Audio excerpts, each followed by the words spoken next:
Welcome Chittor Mewar की धरती में आपका अभिनंदन। यहाँ खून सस्ता है, पानी महंगा है यहाँ। सही है। इसका इतिहास पढ़ा तो होगा आपने, थोड़ा बहुत पढ़ा है। लोगों ने अपने सर कटाना मंजूर कर दिया, सर झुकाया नहीं। ये वो भूमि है राणा प्रताप।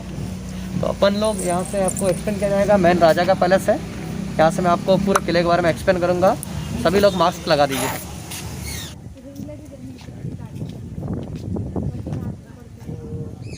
स्वागत आपका। महाराष्ट्र से आए आप? जय महाराष्ट्र।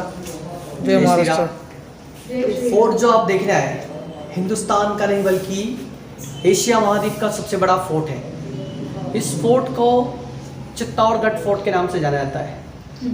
हिंदुस्तान के अंदर जितने भी किले थे, जो मुगलों के डर से उन किलों के नाम तक चेंज कर दिए गए। आपके महाराष्ट्र में भी काफ़ी है, अहमदनगर वगैरह देखा आपने, अहमदाबाद, नसीराबाद, ये सब मुस्लिम आक्रमणकारियों ने उन किले के अंदर काफ़ी तबाही की। जो मुगलों ने कैप्चर किया हिंदुस्तान के अंदर अलग अलग किले को, तो उनके नाम मुस्लिम नाम पे रखा गया। अहमदाबाद, ये एक्चुअली इनके नाम अलग अलग थे। लेकिन हिंदुस्तान का सबसे बड़ा किला और सबसे बड़ा किला जिसको चित्तौड़गढ़ कहते हैं, इसके नाम में थोड़ा अलग फीलिंग आती है। चित्तौड़गढ़ यानी हिंदुस्तान में जितने भी गढ़ हैं वो इसके नाखून के बराबर भी नहीं है। एशिया महाद्वीप का सबसे बड़ा फोर्ट है। ये फोर्ट आज से लगभग 1500 वर्ष पहले जो बिहार के राजा थे मौर्य वंश के, आपने सुना होगा अशोक गुप्त, चंद्रगुप्त मौर्य, उन्हीं मौर्य वंश के शासकों ने इस चित्तौड़ दुर्ग का निर्माण किया था 5वीं शताब्दी के अंदर। 5वीं शताब्दी से 7वीं शताब्दी सेकंड पार्ट तक चित्तौड़ दुर्ग मौर्य वंश के अंडर में रहा था। 734 के अंदर इस किले के अंदर अंतिम शासक थे मान मौर्य, जिसको लड़ाई के अंदर हराया था। गुजरात में आपने ईडर सुना? ईडर, हाँ ईडर मैडम, गुजरात में ईडर है। तो ईडर में गुहिल वंश के राजा थे काल भोज, जिन्होंने अंतिम शासक मान मौर्य को फाइट माराया। तभी से इस लोकल पब्लिक ने, मेवाड़ की प्रजा ने काल भोज को मेवाड़ की राजगद्दी पे बिठा दिया। काल भोज एक अच्छा शासक था, अपने प्रजा के हित के लिए इसने हजारों सैकड़ों कार्य किए। इसलिए लोगों ने काल भोज को भगवान गणपति का नाम दिया। क्या नाम है गणपति का पता है? बप्पा। तो उनका नाम दिया बप्पा रावल। तो बप्पा रावल यहाँ के प्रथम राजा थे, जिन्होंने अपनी लाइफ में कोई फाइट नहीं हारी है। एक्चुअली में अपने इंडियन हिस्ट्री में ऐसे वीर योद्धाओं का नाम तक नहीं है, ये शर्म की बात है, जिन्होंने अपने आन बान शान के लिए अपने सर कटवा दिए। सैकड़ों औरतों ने अपने आप को जिंदा जलाया। उसमें चित्तौड़ दुर्ग के सबसे प्रतापी राजा थे बप्पा रावल, जिसको सिंह के नाम से आते हैं, शेर, टाइगर। उनके नाम से दुश्मन अपनी सेनाओं को पीछे कर देते थे बप्पा रावल के नाम से। जो लोग उनके साथ लड़ाई करने की इच्छा करते फाइट में, वो फाइट में मारे जाते थे। लेकिन जो लोग उनके सामने सिलेंडर होते हैं, वो शर्त रखते हैं आप हमारी कन्या से विवाह करिए, और जिनसे वो शादी करते, जिनसे उनकी संतान होती थी, उसी संतान को मेवाड़ की राजगद्दी पे बिठाया जाता था। तो मेवाड़ की जो राजगद्दी थी वो चित्तौड़, उदयपुर या कुंभलगढ़ तक नहीं थी, वो पाकिस्तान के आगे ईरान तक थी, अफगानिस्तान तक, ईरान तक मेवाड़ की राजधानी थी। आप लोगों ने पाकिस्तान के अंदर एक शहर सुना होगा रावलपिंडी, पाकिस्तान में, वो बप्पा रावल ने बनाया था। उसी टाइगर का पैलेस है ये बप्पा रावल का। लेकिन 1303 में चित्तौड़ दुर्ग में इस किले में 16,000 औरतों ने अपने आप को जिंदा जलाया था। अलाउद्दीन खिलजी के अटैक के समय 16,000 औरतें अपने आप को जिंदा आत्मसमर्पण के इधर जिंदा आग में हंसते हंसते जिंदा जली। उसको जौहर कहते हैं। जौहर के बाद अलाउद्दीन खिलजी ने चित्तौड़ दुर्ग में सैकड़ों मंदिर, सैकड़ों महल खंडित कर दिए गुस्से के कारण। अलाउद्दीन खिलजी ने इस पैलेस को तोड़ दिया था। जिस पैलेस के अंदर आप खड़े हैं, ये पैलेस आज से लगभग 1200 वर्ष पुराना पैलेस है। और 1200 साल पहले चित्तौड़ का किला बप्पा रावल का किला था। बप्पा रावल का नाम भी थोड़ा डिफरेंट होता है, बप्पा यानी सबके बाप। उसी ग्रेट किंग बप्पा रावल का पैलेस था। 1303 में अलाउद्दीन खिलजी ने इसको तोड़ दिया, खंडित कर दिया, क्योंकि यहाँ के लोगों ने अपने आप को कॉम्प्रोमाइज नहीं किया, कभी सिलेंडर नहीं हुए जयपुर जोधपुर के राजाओं की तरह। तो अंतिम क्षण तक, जब तक शरीर के अंदर आत्मा रहेगी, जब तक युद्ध करने का रहेगा उनके मन में, दिमाग में चलेगा, मरना है। लेकिन सेना, जो दुश्मन की सेना, उसको मार के मरना, उसको शाखा कहते हैं। तो इस किले के अंदर अलाउद्दीन खिलजी जैसे बादशाह ने इस किले पर अटैक किया था, उस समय रानी पद्मिनी के लिए इधर आया था। राजपूत लोग अपनी पत्नी को किसी के सामने दिखाते नहीं है, और रियल में रानी पद्मिनी को कभी दिखाया नहीं गया था। ये सब मनगढ़ंत बातें हैं कि रानी को दिखाया। राजपूत लोग अपनी मूंछों के लिए सर कटा सकते हैं, अपनी पत्नी को कभी दिखाते नहीं किसी गैर मर्द को। ये इतिहास में गलत किताबें लिख रखी है कि रानी को दिखाया। राजपूत लोगों ने कभी रानी को नहीं दिखाया गया। उसके एक दासी का चेहरा दिखाया गया, हम शक्ल दासी का चेहरा देखने के बाद अलाउद्दीन खिलजी भावुक हुआ। राजपूत लोगों ने मेरे साथ बहुत बड़ा धोखा किया है। तो जब रतन सिंह उसको छोड़ने गए किले के मेन गेट, आप जो 7 गेट आए पीछे का, बैक साइड है फोर्ट का, मेन गेट पे रतन सिंह को बंदी बनाया गया। उसके बाद रानी पद्मिनी ने अपने वीर योद्धा जो उनके अंगरक्षक थे गोरा बादल, उनको इसी पैलेस के अंदर एक मीटिंग रखी गई, कहा कि मेरे पति को जिस प्रकार धोखे से बंदी बनाया है खिलजी ने, उस मुस्लिम के साथ इतना बड़ा धोखा होना चाहिए, उसको शक नहीं हो। इसी पैलेस के अंदर से रानी पद्मिनी ने 800 पालकियां तैयार की, मास्क के नीचे गया अंदर, और 800 पालकियों में रानी पद्मिनी ने 800 योद्धाओं को बिठा दिया, शूरवीर कमांडर जो इस चित्तौड़ की स्पेशल सेना थी, और पहरेदारों की जगह भी शूरवीर कमांडर पालकियों में बैठे थे। अलाउद्दीन खिलजी पागल हो गया कि रानी पद्मिनी उससे मिलने आ रही है। उस पागलपन ने उसने अपनी पूरी सेना को मिलिट्री को माउंटेन के पीछे कर दिया, और गोरा से पूछा गया, जो 800 पालकी उनकी दासी के ड्रेस में बैठ के गए गोरा बादल, कि रानी का अंतिम इच्छा क्या है। राजपूत औरत लास्ट टाइम अपने पति से मिलना चाहती है, तो राणा जी को बंदी बनाया और रानी का पालकी लेकर गए। जितने भी राजपूत सैनिक थे वो जोश के साथ खिलजी की सेना पे टूट पड़े। अलाउद्दीन खिलजी के सैनिकों को मौका तक नहीं दिया संभलने का, और पहली बार रावल रतन सिंह को छुड़ा के लेकर आए किले के मेन गेट तक। योद्धा जो मेवाड़ के जो वीर योद्धा थे गोरा बादल, उनकी सेना ने पराक्रम दिखाया। अलाउद्दीन खिलजी को 10-20 कदम पीछे हटा दिया। उस मुस्लिम सुल्तान ने अपने आप को सरेंडर कर दिया, तो मुझे माफ़ कर दीजिए, मुझे गलती होगी, मेवाड़ पे दोबारा आक्रमण नहीं करूंगा। लेकिन उस मुस्लिम सुल्तान ने चित्तौड़ दुर्ग को जीतने के लिए 1 वर्ष के बाद वापस हमला किया 1303 के अंदर। तो अपनी 40,000 सेना के साथ खिलजी इस किले पर चढ़ाई करता है। 40,000 सैनिकों ने जो फोर्ट का वॉल देखा ना, सेफ्टी वॉल, वो 13 किलोमीटर का वॉल है। इसको 1303 में बंदी बनाया। मेन गेट से खाना पीना स्टॉप किया अलाउद्दीन खिलजी ने। 10 दिन तक चित्तौड़ में कुछ खाने पीने का सामान नहीं आया था। राजपूत लोगों ने शाका करने का फैसला किया। शाका सुना आपने? जब राजपूत लोग मरने और मारने का डन करते थे तो अफीम खा के जाते थे। इसलिए हमारे मेवाड़ में अफीम अधिक होती, गवर्नमेंट के अंडर में होती, नार्कोटिक्स गवर्नमेंट होती है ना, उसके अंडर में आज भी खेती सबसे अधिक होती मेवाड़ में। चित्तौड़, नीमच, मंदसौर फेमस है। अफीम खाने के बाद अपना बैकग्राउंड भूल जाते। टैबलेट थी उनकी, उस जमाने में अपने परिवार को बुलाने के लिए अपना बैकग्राउंड भूल जाते। मेरे माँ है, भाई, उनको पता मरना है, लेकिन सब खिलजी को सैनिकों को मार के मरना, उसको शाका कहता है। तो 1303 में चित्तौड़ दुर्ग में इतना भीषण युद्ध हुआ जिसमें सैकड़ों मुस्लिम सैनिकों को मारते हुए मौत की घाट उतरता था। किले के वीर योद्धा गोरा बादल, रावल रतन सिंह लड़ाई के अंदर मारे गए। उसके बाद जब रानी पद्मिनी को पता चला कि उसके पति भी लड़ाई में मारे गए, शहीद हुए, तो रानी पद्मिनी ने इस किले के अंदर अपने आप को 16,000 लेडीज के साथ सामूहिक जौहर किया था। 16,000 औरतों ने अपने आप को जिंदा जला दिया था आग के अंदर। जौहर सुना आपने? जब राजपूत लोग लड़ाई में मरते हैं तो जो दुश्मन की सेना होती है वो महिलाओं का रैप करती है, तो लेडीज अपनी इज्जत, अपनी आन बान शान के लिए अपने आप को अकेले ही आग में जलाती है। इसको जौहर कहते हैं। तो हिंदुस्तान का सबसे बड़ा जौहर इस चित्तौड़ दुर्ग में हुआ, जहाँ एक नहीं बल्कि एक साथ 16,000 औरतें जिंदा आग में जल गई थी। जौहर क्या था? जौहर के बाद अलाउद्दीन खिलजी चित्तौड़ के किले में आया। उस मुस्लिम सुल्तान ने सोचा कि साहब इतनी सुंदर रानी के लिए चित्तौड़गढ़ में आया हूँ, वो रानी अगर दुनिया में न रही तो किला किस काम का। इस पूरे चित्तौड़ दुर्ग में अलाउद्दीन खिलजी ने सैकड़ों मंदिर तोड़े। 113 मंदिर अलाउद्दीन खिलजी के समय खंडित किए गए इस किले के अंदर। काफ़ी मंदिर वगैरह आपको मिलेंगे, थोड़ा रूइंस पार्ट उनका मिलेगा। उसके बाद 1428 के ग्रेट किंग महाराणा कुंभा ने इस पैलेस को वापस मेंटेन किया है। इसके साथ साथ किले के अंदर जितनी भी चीज़ें थी इसको महाराणा कुंभा के टाइम रिपेयर किया गया, और कुंभा ने इस पैलेस को भी रिपेयर किया था जो 1200 साल पहले बापा रावल का था। 1303 में अलाउद्दीन खिलजी ने इसको डिस्ट्रॉय किया इस पैलेस को।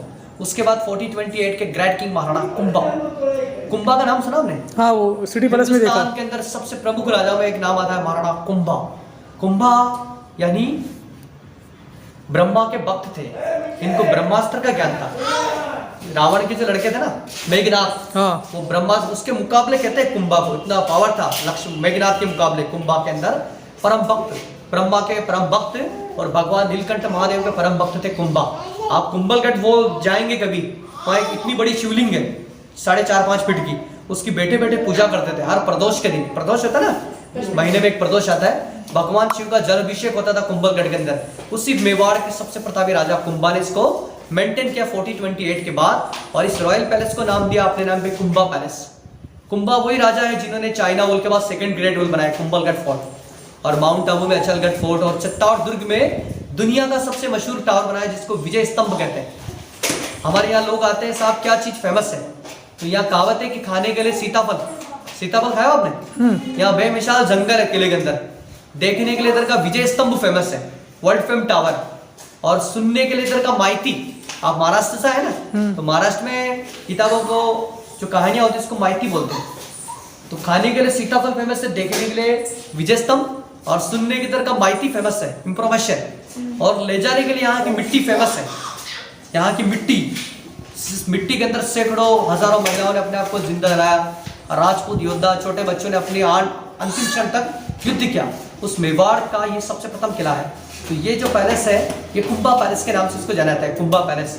तो जिस रास्ते से आप आए सर अभी जो आपने इस पैलेस में एंट्री किया जस्ट आपने कार खड़ी करके, ये एक्चुअली में क्या है कि महाराणा कुंभा के टाइम 7 घोड़े बांधे जाते थे, हॉर्स। वो घोड़े ओनली फॉर विश पूजा के लिए, नॉट फॉर राइडिंग। इधर एवरी डे 7 हॉर्स का पूजा पाठ होता था। इधर राइडिंग के लिए जब इस्तेमाल करते जब राजपूत रण भाग रहे फाइट करते जाते थे, यानी आप समझ लीजिए कि उन घोड़ों को अपने बच्चों की तरह पालन पोषण किया जाता था। जैसे एक माँ अपने बच्चों को पालन पोषण करती है ना बचपन में, वो जो बड़ा होता है वो अपने माँ बाप की जैसे आप उनको लक्षण दोगे, आप जैसे उसकी सिखाओगे ऐसा सीखा के बढ़ाओगे। उन घोड़ों को इतना सिखाया जाता था कि वो जो उनको रखते थे उनको अपने माँ बाप समझते थे और उनकी हर आज्ञा का पालन किया जाता था।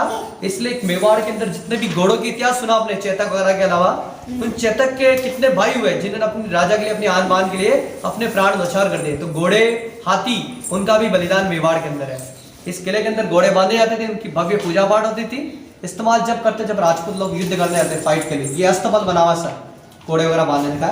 सामने की तरफ जो मार्बल फिनिशिंग पर देखेंगे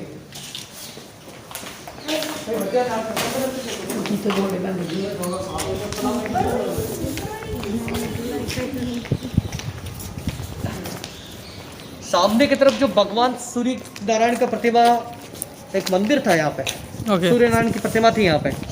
जितने भी राजपूत लोग थे वो भगवान सूर्य के वंशज थे, सूर्यवंशी। उस पे लिखा उदयपुर सिटी पैलेस देखा, सिटी पैलेस पे है एक सन्मुख से वो सूर्य का मुख इस जगह का था, इस जगह का है। एक्चुअली में क्या भगवान सूर्य नारायण की पूजा पाठ होती थी, लेकिन विंटर और रेन में जब भगवान सूर्य के दर्शन नहीं होते थे तो यहाँ पे गोल्ड सनबॉक्स था जो उदयपुर सिटी पैलेस के मेन गेट पे लगा हुआ है। इससे सूर्य नारायण की पूजा करने के बाद महिलाएं कुछ खाना पीना ग्रहण करती थी। जब भगवान सूर्य नारायण की पूजा होती थी इसके सामने 4 शाही नगाड़े बजाए जाते, ड्रम्स, नौबत खाने के नगाड़े जो मुगलों ने कैप्चर किया था, मुगलों ने लूट लिए थे नगाड़े यहाँ के। ये नौबत खाने के नगाड़े का ड्रम्स बजाए जाते थे, शाही नगाड़े। अपने आराध्य देव सूर्य भगवान की पूजा पाठ होती थी।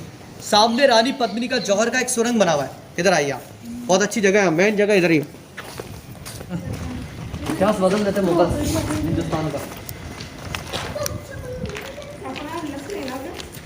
नाही मी वापरत नाही त्यामुळे मी आणलंच नाही।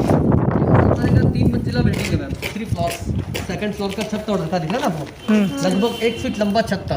1 फीट तोड़ दिया क्या ऐसे? हाँ 1 फीट लंबा छत तोड़ दिया। ये सेकंड फ्लोर पे जाने के लिए स्टेप्स वगैरह बना हुआ है।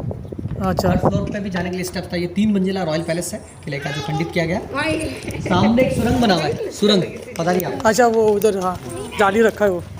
अच्छा ये सुरंग है क्या? वो डायरेक्ट विजय स्तंभ के इधर निकलती थी। हाँ विजय स्तंभ के इधर। वो पानी के अंदर निकलती है। अच्छा पानी के अंदर। ये वो सुरंग गुम जो रानी लोग अपने पैलेस के अंदर से नहाने धोने के लिए और भगवान शिव की पूजा पाठ करने के लिए इससे पैलेस के अंदर से लगभग 1.5 किलोमीटर पालकी में बैठ के एक तालाब में जाती थी। नहीं ऐसे पालकी कैसे जाता था? अंदर तो लंबा चौड़ा है इसके अंदर, अच्छा काफी लंबी चौड़ी सुरंग है। ये इतनी लंबी है, कम से कम 15-20 फीट ऊपर का हाइट लेवल इसका। अच्छा ये तो गवर्नमेंट ने काफ़ी थोड़ा डेवलपमेंट कर दिया अंदर, बाकी तो बहुत बड़ी सुरंग थी। सेंट्रल गवर्नमेंट ने क्लोज कर दी है, काफ़ी वर्ष पहले बंद कर दी थी। ओके ये सीन सब बात का है, जो स्टेप्स वगैरह दिख रहे हैं ये सब आर्कियोलॉजी डिपार्टमेंट ने बनाया। ओके पहले इसमें दरवाजे थे, लंबी लंबी सुरंगें होती, इसमें मशालें चलती थी राइट लेफ्ट साइड में। ये टेम्परेचर के हिसाब से बनाई जाती थी, सर्दी में गर्म और गर्मी में ठंडे सुरंग। उस ज़माने में लोग बहुत बड़े कारीगर थे।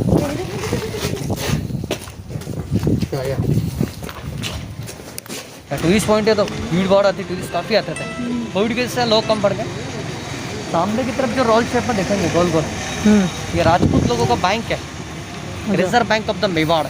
इसको 9 लाखा भंडार के नाम से जाना जाता है, जिसके अंदर क्या है कि साहब 9 लाख सोने चांदी के जो सिक्के होते हैं ना, सिल्वर गोल्डन कॉइन्स, ये ऑल टाइम इसमें पड़ा रहते थे। ये मुगलों ने कैप्चर किया था फोर्ट पर, तो मुगलों ने लूट मार की इस फोर्ट में। इसी रिजर्व बैंक के सामने जो टूटी हुई दीवार देख रहे हैं, जो 200-300 की दीवार पे बनवीर, एक सेक्रेटरी के बेटे थे इधर बनवीर, चित्तौड़ की राजगद्दी के लिए यहाँ के राजा को मार दिया विक्रम सिंह को बनवीर ने। और बाद में बनवीर छोटे किंग को मार दिया था, उदय सिंह को। उदय सिंह की दाई ने उस कमरे के अंदर अपने बेटे का बलिदान किया था चंदन का, और राणा को मेन गेट से कुंभलगढ़ पर पहुँचाया। तो 10 साल तक एक सेक्रेटरी का बेटा चित्तौड़ की गद्दी पे बैठा 10 साल तक। लेकिन 10 वर्ष के बाद जब राणा उदय सिंह बड़े हुए, बनवीर की हत्या की, चित्तौड़ अपने अधीन केस इसको अधूरी दीवार करते, अधूरी नहीं बना पाया। गद्दार चाहता था कि आधा किला उदय सिंह को दूँ, आधा मैं रख लूँ। और सामने जो व्हाइट कलर का बिल्डिंग दिख रहा है नया नया, ये 100-150 साल पुराना पैलेस है। इसको म्यूजियम में कन्वर्ट कर दिया। म्यूजियम है स्टेट गवर्नमेंट का। ओके। यहाँ का और म्यूजियम चलता है लोकल यहाँ का। बाकी मेन म्यूजियम सिटी पैलेस है। देखा सामने की तरफ जो आप ये टेम्पल देखते हैं, ये चित्तौड़ फोर्ट का सबसे बड़ा मंदिर है। ये मंदिर 8वीं शताब्दी के अंदर यानी 1200 साल पहले ये मंदिर भगवान विष्णु का मंदिर था। आपने वरा अवतार सुना? वरा, हाँ वरा अवतार, वरा अवतार। हाँ। इस मंदिर के सामने भगवान विष्णु के वाहन गरुड़ देवता का मूर्ति बना हुआ है। अलाउद्दीन खिलजी के समय इस मंदिर का मेन मूर्ति को खंडित कर दिया गया विष्णु भगवान का। उसके साथ साथ हर मूर्ति तोड़ दिया। देखिए ना, किसी का हाथ काट दिया भगवान का, पैर कटा हुआ दिख रहा है। इस प्रकार हर मूर्ति आपको खंडित मिलेगी। तो हिंदू संप्रदाय में राजपूत लोग खंडित प्रतिमाओं को पूजा पाठ नहीं करते। बराबर। 1433 के अंदर 1433 में महाराणा कुंभा ने इस मंदिर के अंदर नया मूर्ति स्थापित किया। राधा कृष्ण और बलराम का कुंभा ने इस मंदिर को कुंभा के नाम से कुंभश्याम मंदिर कहते हैं। मंदिर का फ्रंट आप देखिए, आपने गुजरात में सोमनाथ का मंदिर देखा है? हाँ हाँ। और बैकग्राउंड देखेंगे सर तो उड़ीसा में जगन्नाथ पुरी की तरह लगेगा, पूरी शहर। ओके। और सेकंड मंदिर उधर मीरा टेम्पल है, जहाँ मीरा जी को मारने के लिए पॉइजन दिया था। एक्चुअली में मीरा कृष्ण भक्त थी। उनकी शादी के 10 वर्ष के बाद जब उनके हस्बैंड को जॉन्डिस हुआ था तो मीरा जी को सती का प्रस्ताव दिया, आप राजपूत हैं तो अपने पति की डेड बॉडी लेके आप जिंदा आग में फायर हो जाइए। नहीं मानी तो अंतिम समय मीराबाई को अपने पैलेस से बाहर निकाला गया। उसके बाद इस छोटे वाले मंदिर में मीराबाई भजन कीर्तन करने लगी। राजपूतों में क्या है कि विधवा औरतों को भजन कीर्तन करना, सिंग सॉन्ग करना ये अलाउ नहीं था। तो मीरा जी को बहुत समझाया कि आप राजपूत हैं, आप मान जाइए। नहीं मानी। लास्ट टाइम मीरा जी को मारने के लिए उस मंदिर में जहर दिया था उनके देवर ने, लेकिन जहर दिया, लेकिन भगवान कृष्ण की परम भक्त होने के खातिर वो जहर उन्होंने पिया, लेकिन वो अमृत में बदल गया था। एक फूलों की टोकरी में ब्लैक कोबरा भेजा गया मीराबाई को मारने के लिए। इसी मंदिर में वो फूलों का हार बना। तो मीराबाई को चित्तौड़गढ़ में बहुत प्रॉब्लम्स किया, तो उनकी फैमिली ने उनको फिर अपने पियर बुलवा दिया, जैसे मायके होता है ना, वहाँ बुलवाया। लेकिन वहाँ भी मीराबाई का मन नहीं लगा और राजमहलों से मीराबाई का मन उठ चुका था इस सांसारिक जीवन से। तो मीराबाई ने अपना मायका त्याग दिया। मायका त्यागने के बाद मीरा वृंदावन गई, भगवान कृष्ण की प्रतिमा अपने हाथ में ली और कृष्ण की प्रतिमा को लेकर चारों धाम की यात्रा करते गुजरात के द्वारकाधीश से। वहीं भगवान से विनती किया कि दुनिया नास्तिक है, आपकी भक्ति नहीं करने की। तो भगवान की मूर्ति के 2 टुकड़े हो गए हाड़ द्वारिका में। उस मूर्ति में जाके मीराबाई अदृश्य हुई थी। तो मीरा जी की जो ओरिजिनल मूर्ति हुकुम वो अभी गुजरात के अंदर है, द्वारकाधीश में। अभी आप नया मूर्ति देखेंगे 2002 में बिरला सीमेंट लगाया, मार्बल का मूर्ति मीरा और कृष्ण जी का। और तीसरा मंदिर 9 ग्रह का है, इसमें मूर्ति नहीं होने से गवर्नमेंट ने बंद कर दिया। तो आप ये दोनों मंदिर दर्शन कर सकते हैं। राधा कृष्ण जी का मंदिर है जो पहले विष्णु मंदिर था, इसमें अधिकतर आपको भगवान विष्णु की मूर्तियाँ नजर आएगी। और उधर मीरा मंदिर है। सामने की तरफ आप टावर देखेंगे, इस टावर को विजय स्तंभ के नाम से जाना जाता है। विजय स्तंभ मेवाड़ के प्रतापी राजा थे। राणा कुंभा के समय क्या है कि इस फोर्ट पर अटैक हुआ था गुजरात के सुल्तान अहमद शाह खिलजी का। और मध्य प्रदेश को पहले लोग मालवा कहते थे, MP।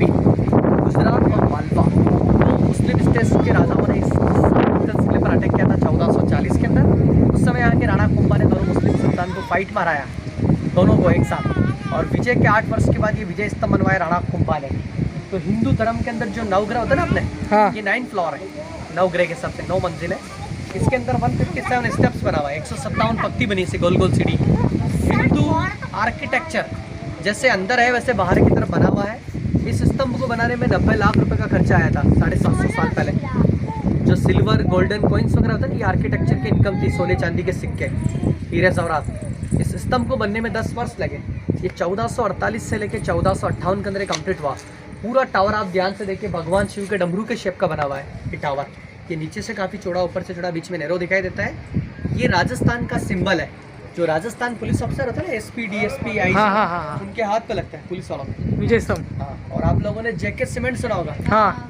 हिस्ट्री बुक्स में इसका पिक्चर मिलेगा, वर्ल्ड फेम टावर। अभी कोविड की वजह से अंदर जाना बंद कर दिया। बाकी इसमें 8 माले तक जाना अलाउ था पहले, 8 फ्लोर तक। 9 फ्लोर में स्टेप्स नहीं होने से गवर्नमेंट ने बंद कर दिया। 9 फ्लोर में स्टेप्स नहीं है। इसके अंदर स्टेप्स है। हाँ, बहुत अंदर जोरदार steps जगह अंदर। काफ़ी लोगों ने क्या हरकतें कर दी। देखिए सर, ये पूरा एरिया जो आप देखते हैं गार्डन में हवेली तक, तो लास्ट में हवेली दिख रही वहाँ तक का जो एरिया आप देखते हैं, ये आज से लगभग 250-300 वर्ष पहले, ये पूरी जगह आज से 250-300 वर्ष पहले एक 50-60 फीट गहरा एक गड्ढा था, टैंक। इस पूरे गहरे गड्ढे में पहले क्या करते साहब, घी चंदन का जो लकड़ी होता है ना, बारूद वगैरह, हाँ। वो इस पूरे एरिया में चारों तरफ भरा जाता, इधर आग लगाई जाती थी। और एक जलती हुई आग में एक लेडीज़ अपने आप को जिंदा जलाती, जौहर कहते हैं उसको, जौहर। ये जौहर स्थान बना हुआ, 1000 औरतें जिंदा जली थी। ये सामने जो गेट बना हुआ दिख रहा है, ये जौहर का पहला दरवाज़ा जहाँ से रानी पद्मिनी के टाइम 16,000 औरतों ने अपने आप को जिंदा जलाया। वो सेकंड जौहर गेट है जहाँ से उदय सिंह की मदर थी रानी कर्णावती। संग्राम सिंह की पत्नी ने इस किले के अंदर सेकंड टाइम जौहर किया था 13,000। जब चित्तौड़ के किले पे गुजरात के बहादुर शाह ने हमला किया था 1528 में, तो रानी कर्णावती ने नॉर्थ इंडिया में रक्षा का धागा भेजा। किसी राजाओं ने एक्सेप्ट नहीं किया, तो दिल्ली के सुल्तान हुमायूं तक चला गया था। हुमायूं को बड़ा प्राउड था कि इतने बड़े वीर संग्राम सिंह की पत्नी का भाई बनेगा। अपनी विशाल सेना लेकर इधर हुमायूं आया, लेकिन 2 डेज वो लेट हुआ। उससे पहले सेकंड जौहर किया था रानी कर्णावती ने इस एरिया में 13,000 औरतों के साथ इस गेट से अपने आप को जिंदा जलाया था। आज भी उनकी आत्मा को शांति प्रदान करने के लिए इस फोर्ट के अंदर एक मेला लगता है, जौहर मेला। तो राजपूत लोग उदयपुर के अंदर रहते हैं। सिटी प्लेस देखा ना आपने? हाँ। वो आके वो हवन कुंड दिख रहा है सामने, देखे सर हवन कुंड बोर्ड लिख रहा है जौहर पैलेस। वो यहाँ महिलाओं को रिस्पेक्ट मिलते हैं जौहर मेले के दिन। और सामने जो मंदिर देखेंगे 1000 साल पुराना मंदिर, 1000 साल पहले इस मंदिर को बनाया था मध्य प्रदेश में। आपने धार सुना? धार, वो कहावत सुनी होगी, कहाँ राजा भोज का गंगू तेली। तो मध्य प्रदेश के राजा थे भोजराज परमार, जिनका लड़ाई हुआ था अजमेर के चौहान वंश के राजाओं के साथ। तो भोजराज परमार ने क्या है कि अजमेर के एक राजपूत राजा को फाइट मराया। फाइट जीतने के बाद जब वापस वो अजमेर से उज्जैन जा रहे थे भोजराज परमार, तो बीच में चित्तौड़ में एक नाइट होल्ड हुआ था। यहाँ का मेहमान नवाजी बहुत पसंद आया भोजराज परमार को, तो उन्होंने इस भव्य मंदिर को बिल्ड किया। इस मंदिर में 9 फीट का पत्थर है। इस पत्थर को 3 पार्ट में डिवाइड करके 3 मूर्ति बनाई, ब्रह्मा विष्णु महेश। पूरे हिंदुस्तान में ऐसी मूर्ति नहीं है सर, बहुत ज़बरदस्त मूर्ति है, आप दर्शन करेंगे। बाकी सब टूटे फूटे मंदिर के पार्ट है जो अलाउद्दीन खिलजी बहादुर शाह के टाइम तोड़े गए। ठीक है सर, ठीक। अब आप मंदिर के दर्शन करेंगे। आपका एक फोटो लेता हूँ, ग्रुप फोटो।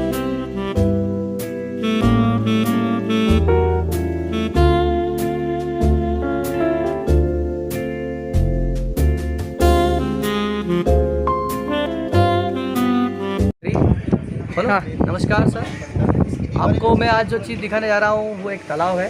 जो आप नेट वगैरह पे सर्च करते हैं, चित्तौड़गढ़ कभी आए हैं तो चित्तौड़गढ़ का एक सबसे भव्य तालाब है। एक राज पैलेस है, कुंभा पैलेस, जिससे कनेक्टेड एक सुरंग बनी हुई है। तो जितनी भी जो राज परिवार की जो लेडीज़ थी, रानी पद्मिनी, मीराबाई और कर्णावती, वो अपने पैलेस के अंदर से नहाने धोने के लिए, भगवान शिव की पूजा करने के लिए इस पोंड के अंदर आती थी, तालाब के अंदर। भैया के पीछे जो आप तालाब देखेंगे, इसको एक्चुअली में गौमुख की कुंड कहते हैं। गौमुख से पानी आता है, साक्षात गंगा माता भगवान शिव का जलाभिषेक करती है। गौमुख से पानी आता है तालाब, इसको जौहर कुंड कहा जाता है। जब लेडीज़ लोग जिंदा जलती तो इसमें स्नान करती थी, 16 श्रृंगार करती थी, अपने आप को आग में जलाती थी। तो ये तालाब बहुत फेमस है चित्तौड़गढ़। आप कभी पधार है इस तालाब का दृश्य जरूर देख के जाइए, आनंद लेके जाइए। इसके साथ एक भव्य मंदिर है जो लगभग 11वीं शताब्दी के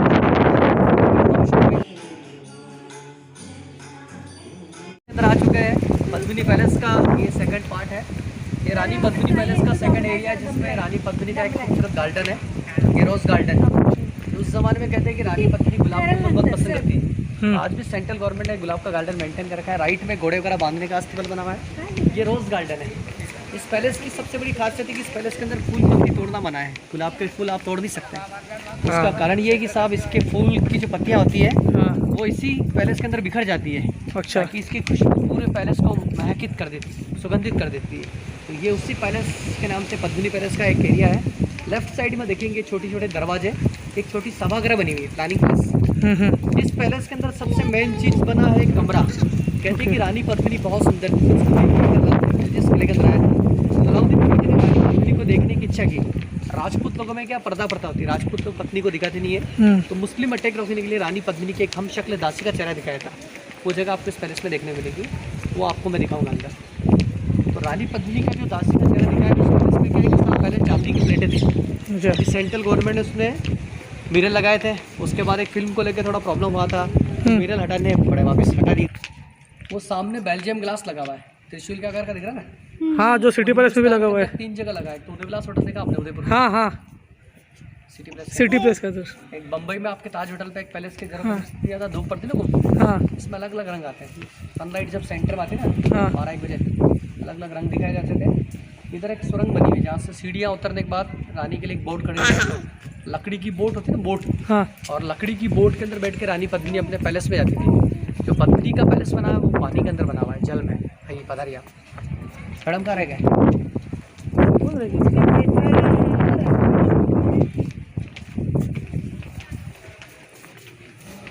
ये बाहर नीचे आने का रास्ता है,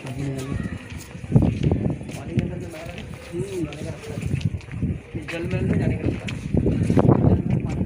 अच्छा, ये जल महल।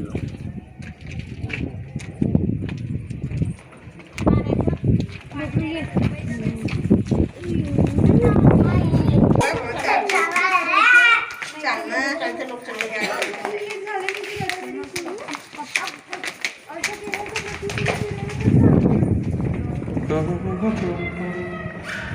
अच्छा वो जल के अंदर है ना। ये सामने पद्मिनी महल है।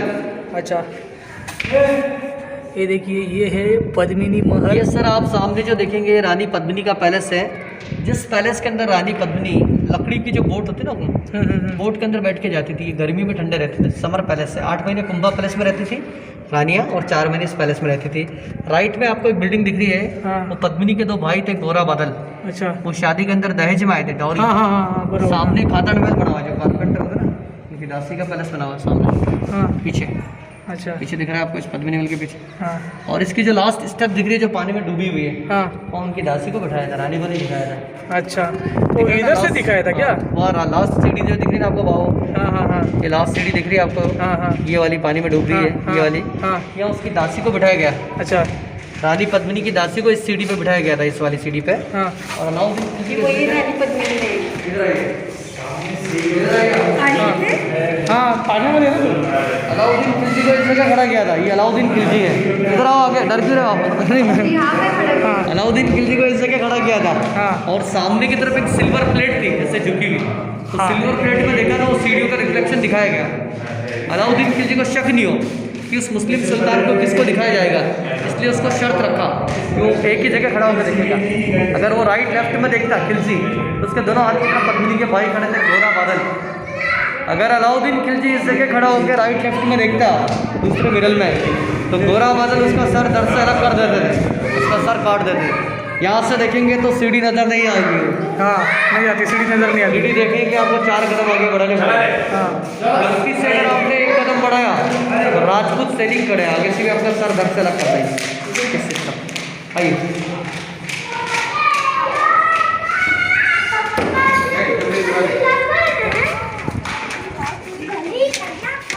हाँ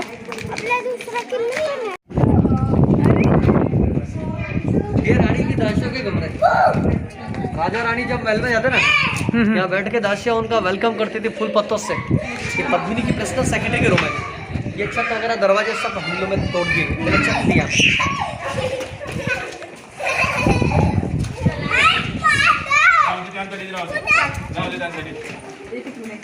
चल कैसा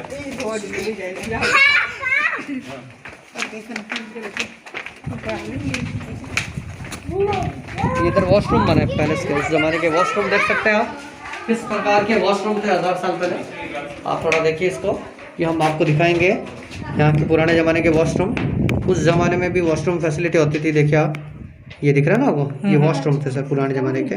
इस प्रकार लगभग आगे 4-5 बने हुए, इसके आगे एक साइड बंद कर रखा गवर्नमेंट ने। अच्छा और ये इधर देखेंगे, ये दासियों के कमरे जो साफ सफाई करते हैं ना पैलेस में, सेक्रेटरी का रूम है जो साफ सफाई करती है पैलेस के अंदर, हम दासियों के रूम्स बने हुए हैं।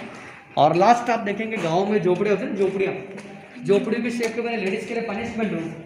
ये आगे पनिशमेंट रूम है आगे दासियों के। ये दासियों के कमरे जो साफ सफाई करते हैं ना उनके रूम से।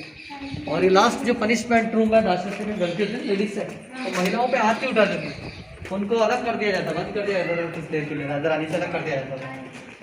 से पनिशमेंट रूम। जी सर।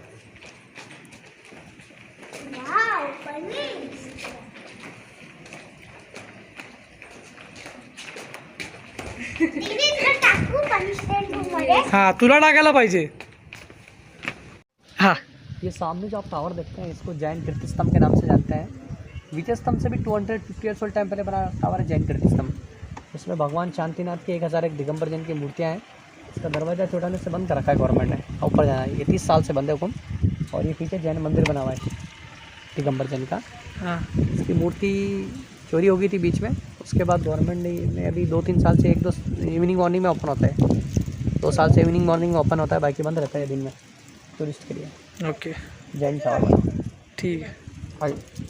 जितने भी जो राजा लोग थे वो सूर्यवंशी फैमिली से थे। तो सूर्यवंशी राजा लोगों का जो मेन गेट है ये ईस्ट की तरफ बना है, पूर्व दिशा की तरफ बना है। इसको सूरज पोल गेट के नाम से जाना जाता है, सूरज पोल गेट। तो जिस प्रकार आप 7 गेट करके आते हैं, राम पोल, लक्ष्मण पोल, भैरव पोल वगैरह, तो 7 गेट इधर भी बने, लेकिन 5 गेट के अटैक में तोड़ दिए गए।